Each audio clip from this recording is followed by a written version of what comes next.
What's happening with the foreclosure investing industry? This is Dave at titlesearch.com.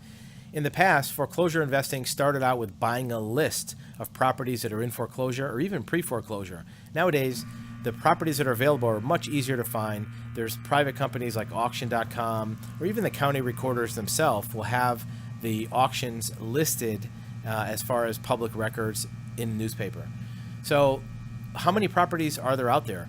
Well, right now, properties are not being foreclosed as fast as they have been in the past 5 or 6 years, but there's still a huge backlog, what we call the shadow inventory of properties that are behind the scenes that banks are doling out at a very limited basis.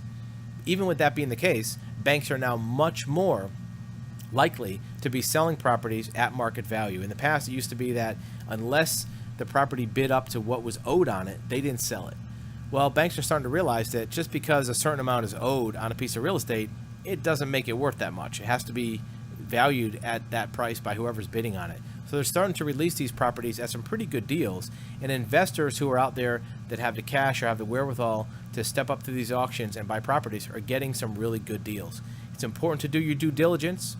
As you know, properties that go through auctions don't have a closing agency, they don't have a real estate broker, they don't have attorneys that guide you through the process.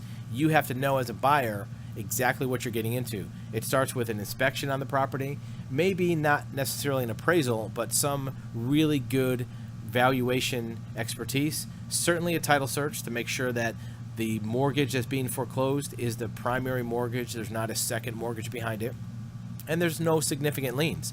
If there are liens when you run your title search, you may be able to get some of those liens removed by negotiating with the lien holders, but it's really important to find out what obligations you'd have as an investor once you stepped in and bought that property.